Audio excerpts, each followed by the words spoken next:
소개 말씀 감사드립니다. 저는 부산대병원 가정의학과 과장 탁영진이라고 합니다. 가정의학과 특성상 여러 질환군의 환자를 보게 되고 특히 부산대병원에서는 근처에 이렇게 선원분들도 가끔 오셔서 진료를 보시곤 합니다. 그래서 저는 항상 그 선원 환자분들을 대할 때 마음이 조금 무거웠던 것이 자주 병원에 오지 못하시니까 검사 주기를 놓치거나 검사 텀이 너무 길어지거나 이런 경우가 많았었고, 그리고 뭐 간단한 고혈압이라든지 당뇨병, 고지혈증 이런 부분에 대해서도 사실 평소에 생활 습관을 조금 더 좋게 하고 자주 검사를 하고 그러면 조금 더 잘 조절이 될 텐데 근무 환경상 병원에 잘 오지 못하고 그러다 보니 좀 조절이 되지 않은 경우들이 좀 있었습니다. 그래서 저는 항상 그런 환자들이 올 때 이분이 1년 동안에 배 안에서 어떻게 생활할까 그런 거에 대한 항상 궁금증이 있었거든요. 그래서 사실 이제 개인적으로는 그 작년 말에 신청을 했었고 올 초부터 지금 시작을 하고 있는데 그 선원분들이 배 위에서 얼마나 걸으시는지 그게 좀 활동량이 어느 정도인지 좀 궁금했었고, 그래서 이제 시판하는 여러 가지 웨어러블 디바이스가 있습니다. 걸음수를 측정하는 이런 걸 이용해서 선원분들이 얼마나 걸으시는지를 보는 그런 연구를 지금 하고 있습니다. 그래서 사실 올 초만 하더라도 이렇게 코로나가 만연할 줄 모르고 사실 대상자를 그 해외 상선에 계시는 선원분들을 이제 대상으로 하려고 했었는데 이 코로나 때문에 지금 이제 국내 상선 한 2군데다가 웨어러블 디바이스를 이렇게 채워가지고 얼마나 걸으시는지 모니터링을 하고 있습니다.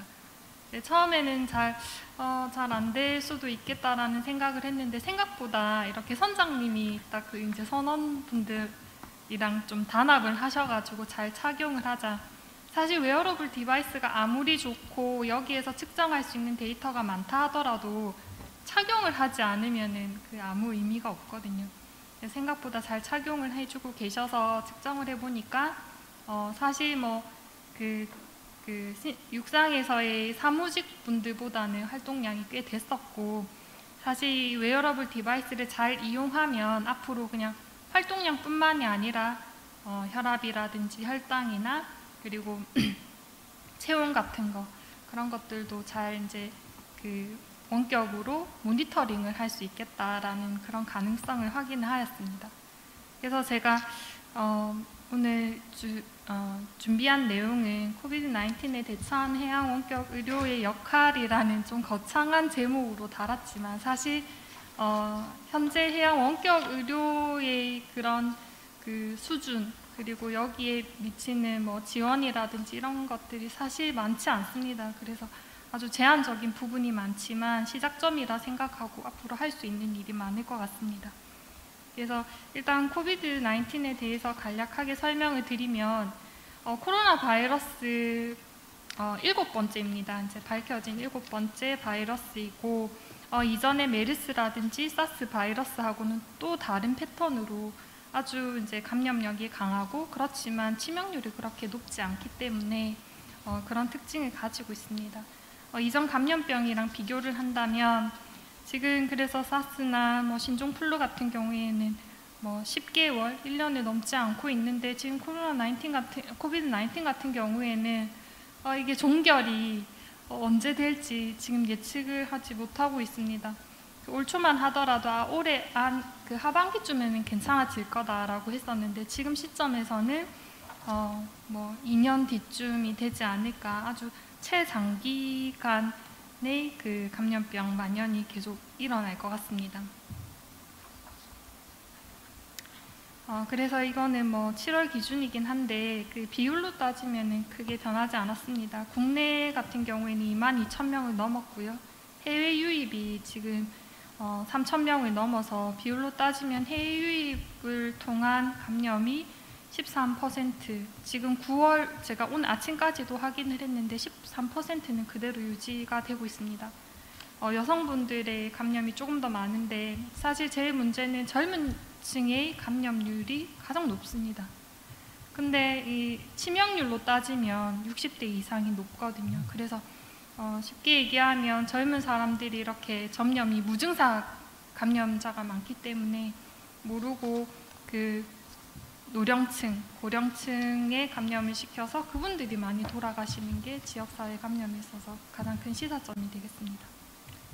그래서 전 세계 치명률로 따지면 4.6% 정도 된다라고 할 수 있고, 우리나라 같은 경우에는 젊은 층의 감염률이 높고 사망은 또 고령층에서 많이 이루어지기 때문에 치명률이 조금 낮은 2% 내외라고 생각을 하시면 됩니다. 60대라 하더라도 사실 요즘은 평균 수명이 늘어났기 때문에 60대가 그렇게 고령층이라고 하기에도 조금 약간 민망한 그런 게 좀 있습니다. 그래서 60대는 젊은 층이랑 좀 비슷하게 2% 내외, 그렇지만 70대, 80대가 되면 치명률이 굉장히 높고, 그래서 지역사회 감염이 일어났을 때 요양원이라든지 병원에 입원하신 고령층의 사망률을 높이는 데 아주 큰 기여를 하고 있습니다. 코로나로 인해서 여러 가지 경제활동, 산업활동이 제한이 되게 되고, 그래서 경제위기가 이전 감염병이랑 비교도 할 수 없을 만큼 그렇게 영향을 미치고 있고, 그리고 이제 투자 공포 심리 또한 2008년 11월에 그 글로벌 금융위기 때보다 더 이제 공포 지수가 더 높았다라는 보고들이 나오고 있습니다. 그렇지만 사실 이제 현 8월, 9월 코로나 8개월, 9개월째 더 접어들고 있는데 다시 그 경제라든지 그런 지표들이 조금씩 올라오고 있습니다. 그런데 기여를 한 것이 여러 가지 산업이라든지 이런 경제 구조 자체가 이전에 그 컨택트 분야에서 언택트로 많이 이전을 하고 있고, 이게 큰 대세의 결국에는 흐름이 아닌가. 사실 이제 비대면 산업, 비대면 나홀로 가속화, 사회적 거리두기가 강조됨에 따라서 이런 비대면 산업들이 많이 이제 발전을 하고 있고, 사실 가장 이제 보루라고 할 수 있는 비대면 진료 역시도 어쩔 수 없는 흐름이라고 생각합니다. 얼마 전까지 그 의사 파업에 있어서 가장 또 핵심이 됐던 4대약 중에 하나가 비대면 진료였는데, 큰 대세로 봤을 때는 방향이 아닌가. 어쩔 수 없는, 우리가 이제 병원을 가는 것, 그리고 이런 것들이 이제 점차 제한이 되고 있고, 진짜 필요한 그 케이스가 아니라면 병원도 사실 찾는 것이 쉽지 않기 때문에, 그리고 이런 그 비대면 의료의 또 일부분이 가장 중요한 핵심이 원격 진료거든요. 그 선원들 대상으로 하는 원격, 그 해양 원격 의료부터 시작해서 꼭 필요한 분야가 분명히 있습니다. 그래서 이런 분야들이 점점 강화가 되고 있는 것 같습니다. 이 코비드 바이러스 같은 경우에는 이런 지인을 분석해서 어디서부터 근원이 되었고, 그리고 이제 백신이라든지 치료제를 개발하는 데 있어서 이런 개념 분석이 굉장히 중요한데, 우리가 지금 하루빨리 좀 나왔으면 하는 게 백신입니다. 그렇지만 사실 백신을 개발하는 것은 정말 1, 2년 안에 되는 것이 정말 아닙니다. 가장 빨리 개발되었다라고 하는 홍역 백신 같은 경우에도 6년 이상 걸렸기 때문에, 사실 저는 올 초에 백신 얘기했을 때 말도 안 되는 소리라고 생각을 했었습니다. 왜냐하면 그 임상시험이라는 것이 1차, 1상, 2상, 3상 이거를 진행하는데 그냥 몇 년이 한 10년까지도 걸릴 수가 있습니다. 그것이 또 상용화되는 데까지. 그래서 백신은 정말 꿈도 꾸지 못했었고, 지금 모든 그 임상시험이 백신 개발 때문에 굉장히 규제가 사실은 너무 패스트 트랙으로 완화시켜서 빨리 가고 있는 거 아닌가 하는 저 개인적인 조금 우려가 있습니다. 그리고 막상 나왔을 때 그 올 초부터 시작한 그 백신이 나중에 그 가을이라든지 겨울에 유행하는 이 바이러스의 개놈과 일치할 것이냐. 이 지금 코로나 바이러스 같은 경우에는 RNA 바이러스이기 때문에 굉장히 변이를 잘한다라고 되어 있고, 이런 진형이 S형, G형 이렇게 되어 있지만, 사실 하반기에 또 유행하는 형이 지금 그 타겟으로 만들어진 백신하고도 맞지 않을 수 있습니다. 그래서 백신만 우리가 믿고 곧 좋아질 거라는 기대는 사실은 조금 안 하시는 게 좋을 것 같습니다. 그리고 치료제도 지금 뭐 개발 중이고 뭐 시험 중이라고 하는데 사실 우리나라의 사망자가 케이스가 그렇게 많지 않습니다. 감염자는 많은데 지금 오늘 아침 확인하기로 370명 정도 뭐 중환자들이 점점 늘어나고 있긴 한데 근데 사실 임상시험을 해서 치료제가 효과가 있다 없다를 밝히기 위해서는 이렇게 몇백 명 가지고 되지 않습니다.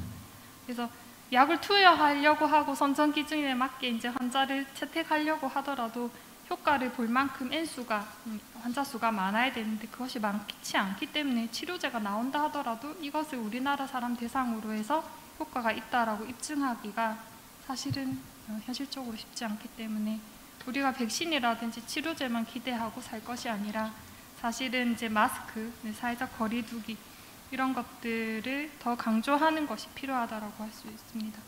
그래서 현재 우리 부산대병원을 비롯하여 의료기관에서는 이제 가을 되면 이제 독감까지 겹치기 때문에 코비드-19 아웃브레이크뿐만이 아니라 독감에 대해서도 대비를 하고 있습니다. 요즘 대학병원에 열이 나면 일단 병원 안에 들어가지를 못합니다. 지금 뭐 다른 공공기관도 마찬가지겠지만 사실 병원에는 아파서 오는데 그리고 가을 되면 독감 환자들이 생기면서 또 그분들도 열이 나서 오는데 병원 입구부터가 이제 열이 나면은 병원 안에 왜냐면 그 병원 안에 그런 고위험 분들의 입원 환자라든지 다른 외래 환자들이 많기 때문에 그분들한테 감염을 시키지 않기 위해서 일단 열이 나면 들어오지 못하고 그 전에 안심외래라는 곳을 가서 코로나 검사를 하고 거기에서 음성이 되면 이제 그 다음날 진료를 볼 수 있기 때문에 그런 만반의 준비를 하고 있고 2차 그 뭐 추석 지나고 이런 아웃브레이크에 대비해서 150병상을 확보하기 위해서 기존 입원 환자들을 뺀다든지 그런 준비를 하고 있습니다.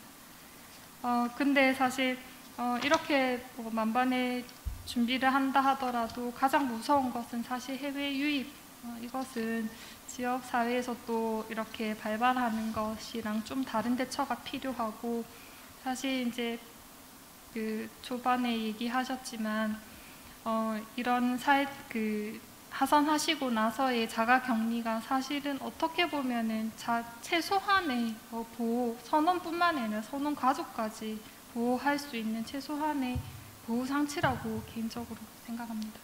그래서 6월 말에 감천항에서 이제 러시아 기항 선원의 코비드-19 확진이 있었고 그 이후에 부산 지역에서 확진자가 꽤 많이 늘었는데 그 확진자 그리고 확진자 접촉자 이렇게 연관성이 조금 있었고 사실 그래서 이 감천항 그 해외 유입 관련해 가지고 굉장히 우려가 있었는데 이게 운인지 아닌지는 모르겠지만 우리가 뭐 여의도 집회, 광화도 집회 거기에서 너무 이렇게 터지다 보니 약간 이제 주목을 덜 받게 된 그렇게 해서 조금 넘어간 그런 케이스라고 개인적으로 생각합니다.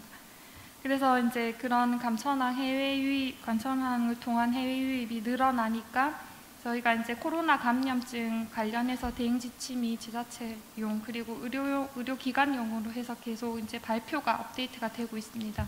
그래서 7월 달에 다시 업데이트된 내용 중에서 하선했을 때 이제 격리 면제 대상자의 이제 선원들이 해외 들어오셨을 때 면제 대상자였는데 7월 이후에 이렇게 개정이 되면서 자가격리 면제에서 선원들이 좀 제외가 되는 그래서 일시적이 지금은 다시 이제 면제를 받게 되어 있지만 좀 그때 많이 조금 어려움을 겪으셨을 거라고 생각을 합니다.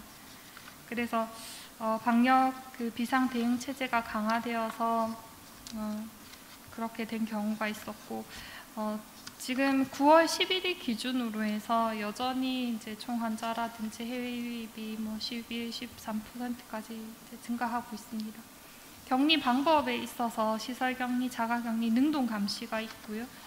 시설 격리 같은 경우에는 어떤 시설 안에서 밀접 접촉자 또는 이제 환자 유증상자가 이제 격리를 하는 방법이죠. 외부 활동 당연히 하지 못하고요. 자가 격리 역시 이제 외부 활동을 하지 못하고 능동 감시 같은 경우에는 외부 활동은 가능합니다. 그렇지만 이제 나가셨을 때 마스크라든지 개인 보호구를 착용을 하고 그 본인의 증상에 대해서 해당 공무원이 하루에 2번 정도 모니터링하는 그런 것들이 이제 시행이 되게 됩니다. 그래서 이제 사실 7월 말에 그렇게 그런 자가격리 면제를 다시 받을 수 있게끔 그런 대책 방안에 대해서 그런 그 문의가 들어왔었고, 왜 배 안에서 있었는데 수개월 동안에 또 자가격리를 해야 되느냐, 그런 말이 있었을 때 이제 제가 그 우리 병원 감염내과 교수님이랑도 상의를 한 분야 말이, 사실 그 한 명의 감염자가 배에 탔을 때 탄 그날부터 해서 동시에 나머지 모든 선원들을 동시에 감염시키고 그분들이 이렇게 그 안에서 뭐 치료가 됐든 무증상으로 감염된 상태에서 다 앓다가 자가치료가 돼버린다면 그게 가능합니다. 근데 그렇지 않고 이 한 명이 배에 1일째 타가지고 다른 한 명을 한 일주일 있다가 밀접 접촉이 돼서 감염이 되고, 그 사람이 또 좀 있다가 며칠 뒤에 또 다른 사람을 감염시키고, 이렇게 텀을 우리가 예상하지 못하는 기간의 텀을 두고 연쇄적으로 감염을 시키게 된다면 이 기간 14일이라는 기간이 무색해질 수가 있습니다. 그래서 이게 그 한 감염자가 배 안에서 있고 뭐 생활을 같이 하시게 되면 그게 사실은 뭐 그 안에 있었던 기간이 뭐 1년까지라고 한다면 모르겠지만 뭐 몇 개월 있는 거 가지고는 별로 무의미할 것이다. 그래서 자가격리를 각자 이제 아예 서로 배를 탔지만 서로 접촉을 하지 않는, 완벽하게 자가격리가 되지 않는 한 배 안에서의 격리 기간은 무의미하다라는 결론을 내렸었습니다. 그래서 제가 그 전용현 교수님께도 격리 기간, 배 안에 있는 격리 기간은 별로 의미가 없을 것이다. 그래서 자가격리 면제를 받는 것이 조금 회의적일 것이라고 의견을 드렸었는데, 다행히 우리나라의 방역 체제 지침은 아주 그 에비던스 베이스하게 지금 시행이 되고 있습니다. 명확하게 뭐 돌고 있는 소문, 그리고 아주 극소수로 일어나는 케이스 가지고 뭐 자가격리 기간을 정하고 뭐 어떤 방역 체제 지침을 만드는 것이 아니라 아주 확고하게 밝혀진 내용만 가지고 지침을 정하기 때문에 사실은 보호 차원에서 위험도를 생각했을 때 14일이라는 자가격리 그렇게 길다고 생각하진 않습니다. 그렇지만 그 선원이 하선 후에 이제 격리 면제를 받기 위해서 필수 요건이 있습니다. 승선 전에는 일단 타시는 선원 전부 다 이제 코비드-19의 감염력이 음성이 당연히 입증이 되어야 되겠죠. 그리고 승선 중에는 외부 유입이 없어야 될 것이고, 그리고 증상자가 없어야 될 것입니다. 그리고 하선하기 전에 자가격리, 그 배 안에서의 자가격리가 어느 정도 이루어져야 됩니다. 그래서 첫 번째, 승선 전의 감염력 음성 입증에 대한 부분을 생각해 보면 승선 당시 나라별에 따라 나라마다 코비드-19 검사 시행 여부가 다를 수 있습니다. 이 나라에서는 검사를 하지 않을 수도 있고, 그리고 검사 방법이 다를 수 있습니다. 지금 이제 우리가 인정하는 정확도라든지 신뢰도를 인정하는 방법은 PCR 방법입니다. 그렇지만 그 나라의 사정상 PCR 방법이 아닌 그냥 항체 검사만 가지고 하시는 그런 국가도 있기 때문에 그 국가에서 들어오는 선원의 검사 음성을 한국에서는 믿어주지 않을 수 있거든요. 인정하지 않을 수 있기 때문에 PCR 검사 방법 여부가 확인이 되어야 될 것이고, 그리고 탈 때는 증상이 없었을 그런 무증상 감염자에 대한 고려도 있어야 될 것입니다. 여러 가지 리포트에 따라서 사회에서 심지어 80%까지 무증상 감염자가 있다라고 하니까, 그리고 선원분들은 일단 기저적으로 이제 건강하시고 연령대가 낮으시기 때문에 그분들이 분명히 증상이 없을 가능성이 더 높습니다. 그리고 검사 방법에 따라서도 위음성률이 굉장히 있을 수 있거든요. 그래서 검사 방법을 보면 이 비인두의 이 아치를 긁어서 검사를 해야 되는데 이 긁지 않고 여기까지 도달하지 않고 대강 이렇게 혀 쪽에서 침 정도만 묻혀가지고 이렇게 채취가 될 수도 있는 부분이 있고 비윈두도 마찬가지입니다. 이 팁의 끝이 비윈두를 접촉을 해서 거기에 있는 검체가 채취가 되어야 되는데 검사가 워낙 이제 좀 불편하다 보니 환자가 이걸 하다가 기침을 할 수, 재채기를 할 수도 있고 막 뭐 불편해서 못하겠다 이런 식으로 되면 충분한 검체 채취가 되지 않은 가능성이 있습니다.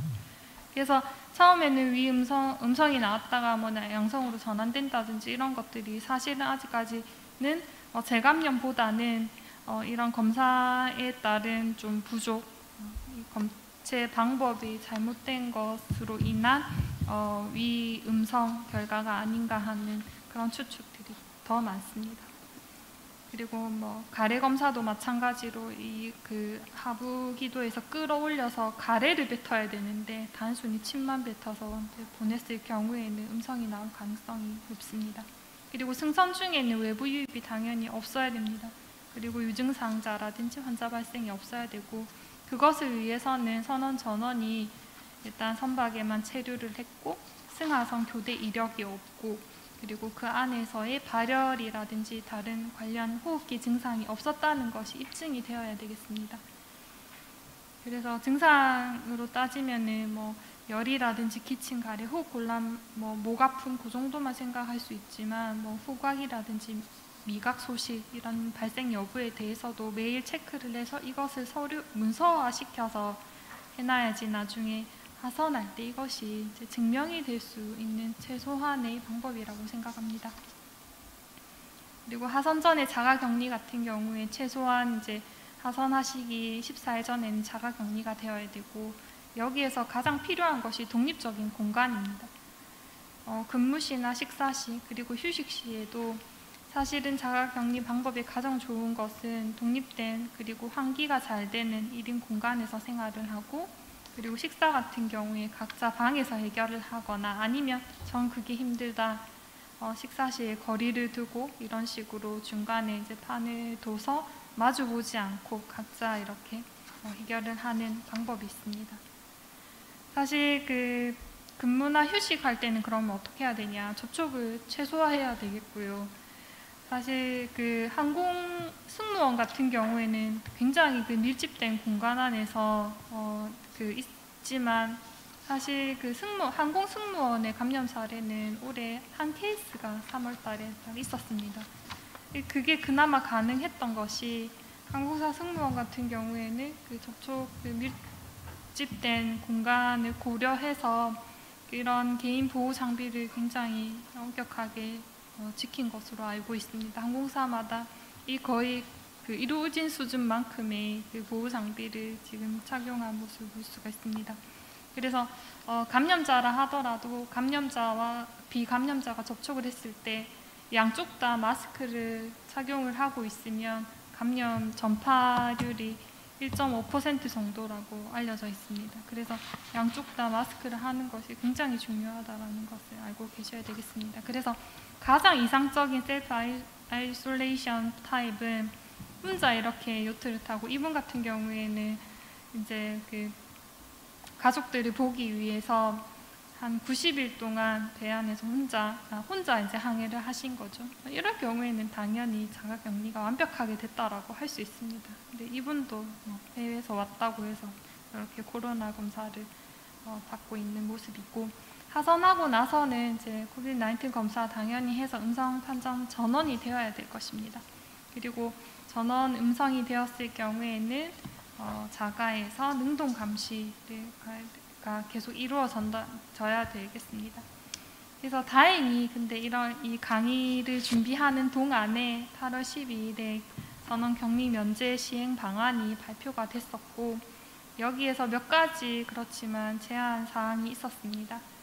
그래서 14일간 격리를 하는 것이 맞지만 항의 기간 동안에 어느 정도 격리되는 효과가 있다라고 보고 일정 요건을 갖추고 있다면 의무 격리를 면제한다. 거기에 해당하는 그런 요건들이 앞에 제가 얘기했던 그런 부분들이랑 그런 요건들이 거의 같다라고 생각을 하시면 되겠습니다. 최소 14일 이상 운항을 하였고 중간에 이런 선원 교대가 없었다라는 것이 증명이 되어야 되고요.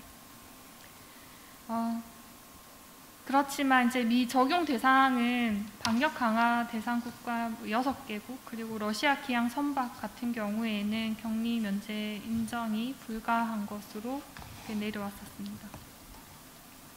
그래서 우리나라에서 출발하는 선박 8월 14일부터 입항하는 경우에는 8월 27일부터 이렇게 이제 적용이 됐었고요. 그래서 증빙 서류가 항상 보면 가장 중요하죠. 중간에 이렇게 교대가 없었다. 그리고 선박 승선 전에 승선 대상 전원 PCR 음성 확인서가 이제 확인이 되어야 되는 것으로 알고 있고 그것이 어떻게 시행이 되고 있는지는 국가별에 따라서 조금 다를 거라고 생각이 듭니다.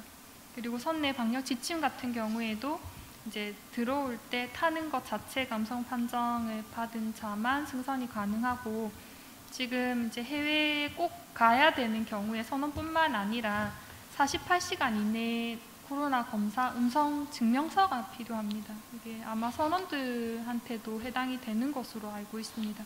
그래서 24시간 검사, 그러니까 검체 채취 48시간 전에 24시간이 아니라 48시간 전에 검체 채취를 해서 그 검사 결과가 양성이 되어야 되기 때문에 바로 출국을 하셔야 되는 분들 굉장히 시간적인 압박이 있습니다. 그래서 해외 출국자에 대한 그런 코로나 검사 그리고 증명서 발급에 대해서도 병원에서 지금 검사하고 발급을 하고 있는데 이런 시간적인 제한이 있기 때문에 조금 많이 신경을 쓰고 있습니다. 그리고 선내 안에서 마스크 착용 당연히 의무화가 되어야 되겠고 나중에 이제 그런 서류화를 요구를 했을 때 마스크를 썼냐 이것을 증명할 수 있는 방법은 마스크를 그리고 보호 장비를 잘 구비를 하고 있어야지 당연히 마스크를 썼다는 게 증명이 되기 때문에 그런 마스크 착용 의무화가 필요하겠습니다. 그리고 그 선사 내에서 증상이 없었다라는 걸 증명하기 위해서는 하루 2번 정도의 발열 체크 실시 그리고 그 대장이 필요하고 이런 것들 관리 대장을 문서화해 놓는 것이 굉장히 중요하다라고 할 수 있습니다. 코로나 장기화는 불가피하고 앞으로 수년간 최소 2022년까지는 되지 않겠냐 그런 말들이 있습니다. 그래서 당장 지금의 자가격리 면제, 안 면제 요거를 따질 것이 아니라 선원 건강 관리에 장기적인 대책이 필요합니다. 부산대 병원만 하더라도 선원 같은 경우에는 외래 진료를 바로 볼 수 없습니다. 48시간 이내에 코로나 검사 결과가 있어야 되고 거기에 음성이 있는 것이어야 되고 그 이후에 48시간 이후에 오게 되면 다시 코로나 검사를 하고 하루 정도 기다렸다가 진료를 볼 수 있기 때문에 선원들이 배에서 몸이 아팠을 경우에 내려서 바로 병원 진료를 볼 수 없다는 것을 알고 계셔야 되겠습니다. 그래서 조금 안타까웠던 것이 나라별로 이제 그 선원들이 그 교대가 조금 힘들고 병원에서 아예 받아주지 않는다 이래서 배에서 배가 아픈 환자가 있었는데 저한테 너 자기들이 이렇게 인터넷 검색해보고 이러니까 오른쪽 아랫배가 아프고 분명히 이제 맹장염인 것 같다. 이 수술, 보통 사람들이 맹장염이라고 하면 수술을 해야 된다 생각하시니까요. 근데 그 근처 나라에 됐을 때 병원에서 받아주지 않는다라고 한다. 환자는 배가 아파하고 어떻게 해야 되냐. 그래서 좀 많이 답답하고 걱정이 되는 부분이 있었는데 사실 초기 맹장염 같은 경우에는 꼭 수술이 아니더라도 충분히 항생제하고 소염 진통제를 쓰면 통증도 조금 가라앉힐 수 있고 염증을 조금 막을 수 있습니다. 그래서 어느 정도 시간을 벌 수 있는 기간이 됐기 때문에 그런 경우에 저희가 해양 원격 의료를 통해서 진짜 이 사람이 맹장염이 의심되는 게 맞는지 그리고 항생제를 지금 써야 되는 타이밍인지 저희가 판단을 할 수가 있습니다. 그래서 지금 한국에서 하고 있는 해양 원격 의료 지원은 사실 실제적으로는 시범 사업 단계입니다. 이렇게 확 실시하고 있는 게 아니기 때문에 이런 것이 이제 자리를 잡기 위한 지원과 시스템적인 개선이 필요하다라고 생각합니다. 그래서 그 원격 시스템이 여기에서 측정을 할 수 있는 것이 혈당이라든지 심전도, 우리가 협심증이라든지 심근경색 같은 경우에는 심전도가 굉장히 중요하고 그래서 심전도를 거기에서 설치를 해서 검사를 하면 화상으로 확인을 해서 이것은 급성 심근경색 케이스다, 빨리 회양을 해야 된다, 그런 것들을 좀 판단할 수가 있습니다. 그래서 지금 현재 한 100여 척은 조금 안 되는 케이스들이 들어와서 하고 있고요. 그래서 상처가 났을 때 원격으로 사진을 보고 수처를 한다든지, 그리고 이것이 염증이 지금 많이 안 좋아지고 있다, 좋아지고 있다를 판단을 할 수가 있고, 그리고 이제 피부 질환이 또 생각보다 많습니다. 근데 피부 질환은 보고 진단하는 병이거든요. 다른 질병 같은 경우에는 피 검사를 해야 되고 영상 검사를 해야 되는데, 피부과적인 문제는 사진만 보면 어느 정도는 판단을 할 수가 있습니다. 그래서 해양 원격 의료를 통해서 이런 것들을 좀 잘 적용한 그런 케이스라서 제가 가지고 왔습니다. 그래서 제 강의는 여기까지였습니다.